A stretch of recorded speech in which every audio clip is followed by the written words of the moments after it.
Bismillah ar-Rahman ar-Rahim. On va continuer notre exercice de l'autre fois. Si vous vous rappelez bien, c'est sur le volleyball. Voilà. Alors, voilà, on a fait la première question. Je ne sais pas si vous arrivez à bien voir l'exercice. Voilà, on a terminé la première question.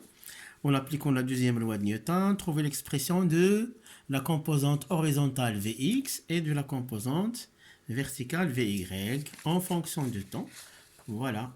Donc ça, on l'avait fait l'autre fois. Le voilà. C'est bien. Alors, passons à la question suivante. Alors là, qu'est-ce qu'on vous a dit en la question suivante? Je vais vous lire. En utilisant les courbes, ceci, en utilisant les courbes de la figure 2, voilà, montre que la valeur de la vitesse initiale V0 est égale à 13,6 mètres secondes moins 1 et que l'angle alpha est égal à 17 degrés. Voilà, donc c'est la deuxième question. Alors bien sûr, on va se servir de la réponse de la question précédente. Voilà. Voilà. Alors là, les courbes données, elles sont ici. Je les ai agrandies. Voilà. Et là, ce qui est écrit en rouge, c'est la courbe en rouge, c'est Vx. C'est la composante horizontale. Et la courbe en vert, c'est la composante verticale. D'accord? Alors, comment, à partir de ça, à partir des deux courbes, on va trouver la valeur de V0, la vitesse initiale, et de l'angle alpha. Alors, ce qu'on va faire, on va utiliser les valeurs à l'instant t égale 0. Cette valeur et celle-là. D'accord? Alors, les voici. Vous pouvez les voir directement sur la courbe. Voilà. Donc là, sa valeur, c'est combien? Si vous arrivez bien à voir, c'est combien cette valeur? La valeur initiale de Vy. 1, 2, 3, 4 petits carreaux. Chaque petit carreau représente 1 mètre par seconde. Chaque petit carreau. Voilà, donc ça fait 4.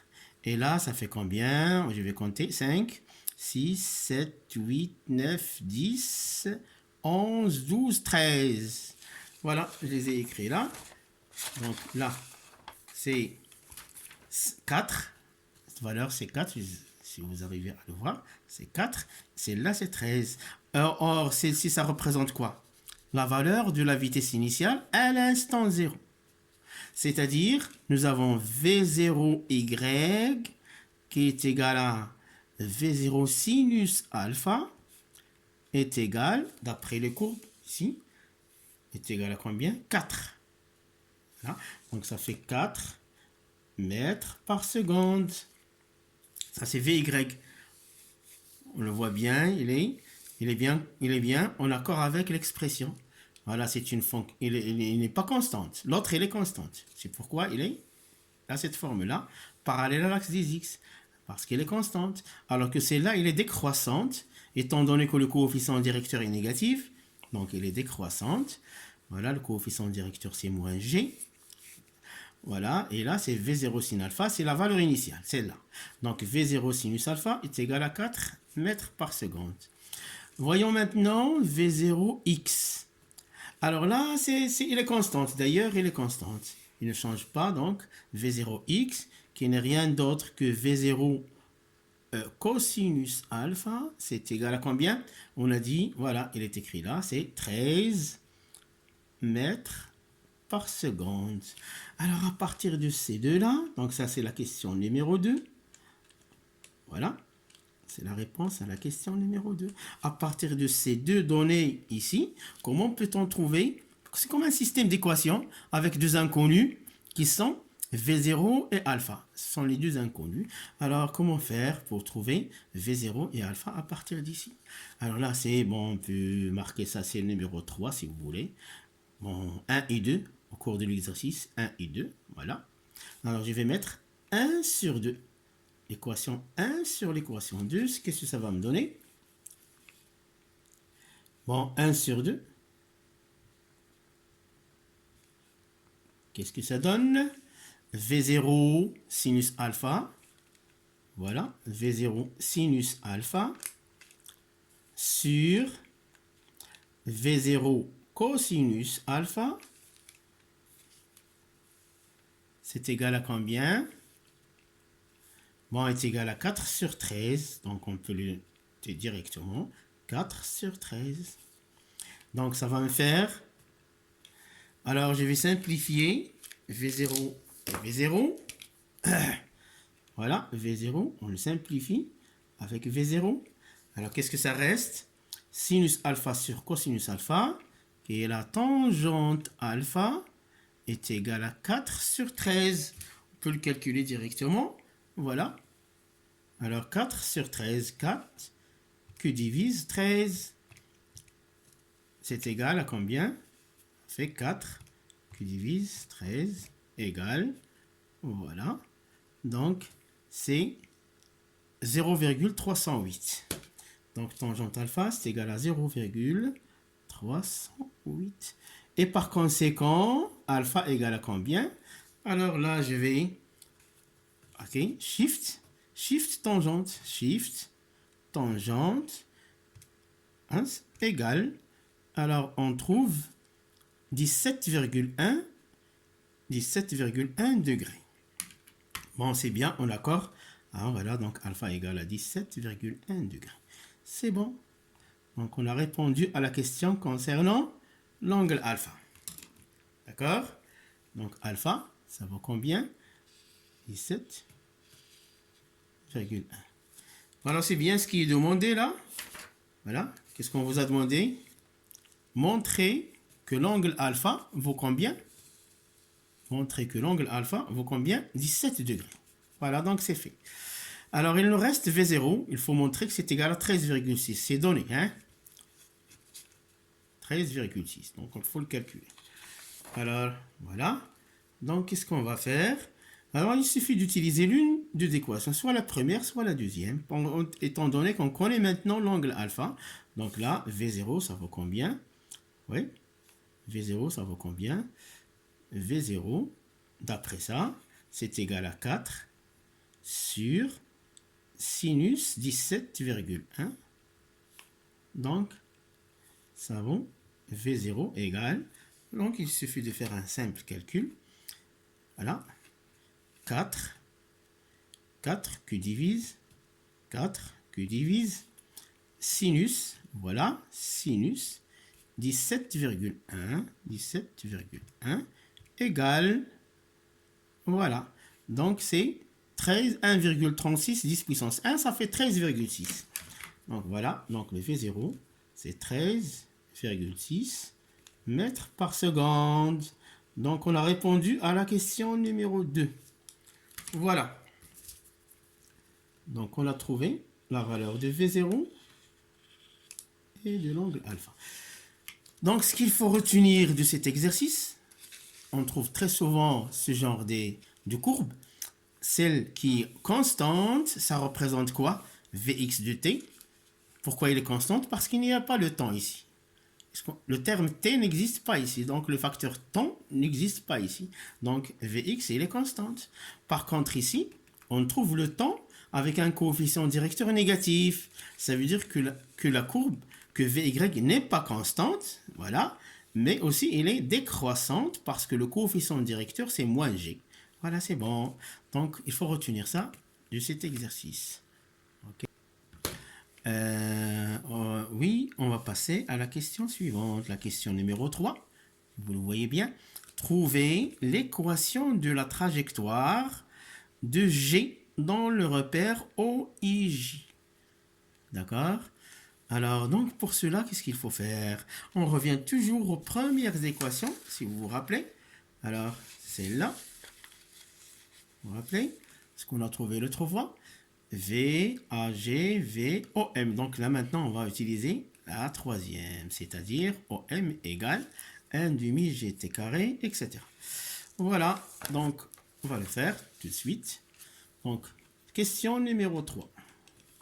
Donc, nous avons OM, le vecteur position, égale 1 demi G T carré plus V0 T plus OM0. Et là, je vous rappelle bien ce qu'on fait d'habitude. Au-dessus de chaque vecteur, on va ouvrir des accolades. C'est bon. Les vecteurs, seulement les vecteurs. Les scalaires, non. Un demi, non. On va le poser tel qu'il est. Voilà. C'est ce qu'on va faire. Le t carré, on le laisse. G, c'est un vecteur. On ouvre les parenthèses. V0, c'est un vecteur. Donc, on va aussi faire des parenthèses. D'accord? T. Et bien sûr, plus OM0 est aussi un vecteur. Ensuite, on va remplir OM. D'ailleurs, OM de T.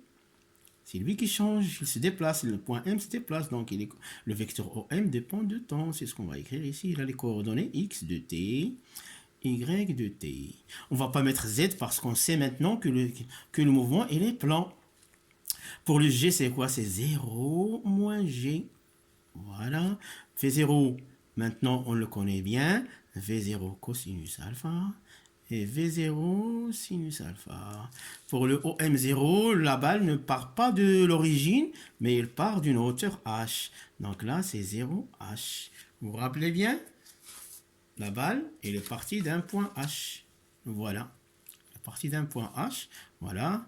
D'un point, d'une hauteur h. Voilà, c'est d'un point A ou bien M0, comme vous voulez. Alors là, on peut bien écrire OM0. Vous vous rappelez bien? OM0. C'est égal à quoi? C'est 0 sur l'axe des X, c'est H. Voilà, sur l'axe des Y. C'est bien. Voilà. Et pour la vitesse initiale, V0, donc c'est bien, c'est V0 cosinus alpha et V0 sinus alpha. Et bien sûr, pour le vecteur accélération de pesanteur, c'est toujours dirigé vers le bas. Toujours comme ça, G, c'est toujours comme ça. Donc ça fait 0 sur l'axe des X parce qu'il lui est perpendiculaire et moins G sur l'axe des Y parce que le G est dirigé vers le bas, toujours, alors que l'axe des Y ici, on l'a pris vers le haut. Donc sa projection, c'est moins G. D'accord? Voilà. Alors, on va continuer. Alors ensuite, qu'est-ce qu'on va faire ici? Alors, voilà, on va prendre une accolade. Voilà, la première ligne, la deuxième ligne. La première ligne, x de t, égale 1 demi fois 0, 1 demi fois 0, s'en va. Et on passe à quoi? V0 cosinus alpha, V0 cosinus alpha fois t, ok? Plus 0, donc rien. Là, sur l'axe des Y, c'est la deuxième ligne. Donc, ça fait 1 demi fois moins G. Donc, ça va faire quoi? Moins 1 demi G. Et le T carré, il est là. D'accord? Plus V0 sinus alpha fois T, si vous voulez, plus H. Voilà, ici nous avons le H parce que la balle n'est pas partie de l'origine, mais d'un point A qui est à une certaine hauteur H. Alors voilà, ça c'est ce qu'on appelle quoi? Vous vous rappelez? C'est les équations horaires. C'est les équations horaires. Alors pour passer à l'équation de la trajectoire, on va combiner les deux. On élimine le temps, donc c'est-à-dire on va écrire T égale à quoi? X sur V0 cosinus alpha. Ça, à partir de l'équation 1. Voilà, ça c'est l'équation 1. Ça c'est l'équation 2. Voilà, donc on va remplacer dans la deuxième équation. Donc ça va nous faire y égale. Là, je vais enlever le temps, je ne vais plus mettre y de t, je vais mettre juste y. Parce que le temps, il a été éliminé. Donc, moins 1 demi g x sur V0 cos alpha au carré plus V0 sinus alpha que multiplie. Là aussi, je vais mettre x sur V0 cos alpha. Voilà. Et plus h. OK? C'est bon? Alors là, on va simplifier encore les choses. Je vais passer directement à l'étape finale. J'espère maintenant que vous le connaissez le moins. Voilà. G, il est là. 2 en bas. V0 carré cos carré alpha, parce que c'est le carré. Et le x carré, je vais le mettre ici exprès pour avoir l'écriture sous forme d'un trinôme. Mathématique simple. Voilà, c'est bon. Le V0 ici, elle est là, elle est là. On peut simplifier. Voilà. Ça va devenir comment? C'est une écriture plus simple. C'est sinus sur cosinus, c'est tangente de l'angle alpha. Voilà. Fois x plus h. Donc ça, c'est l'équation de la trajectoire. Et elle a bien une écriture simple comme un trinôme. Trinôme de deuxième degré. C'est un polynôme de deuxième degré. Je vais encadrer mon résultat. Et voilà. Donc ça, c'est l'équation de la trajectoire. C'est bon. Bon, on peut continuer aussi. Voilà. On peut remplacer parce que nous avons toutes ces valeurs-là. Nous avons, voilà, il restera que x. Voilà, nous avons toutes les valeurs g, v0, alpha, etc. Donc on peut remplacer pour trouver une valeur numérique plus simple. Ok? Bon, donc il suffit de remplacer chaque grandeur par sa valeur. Donc qu'est-ce que ça va donner? Y égale moins. G, nous l'avons, c'est combien? C'est 10. Après les données. Sur 2 que multiplie V0. V0, on vient de trouver. C'est combien? C'est 13,6 mètres par seconde.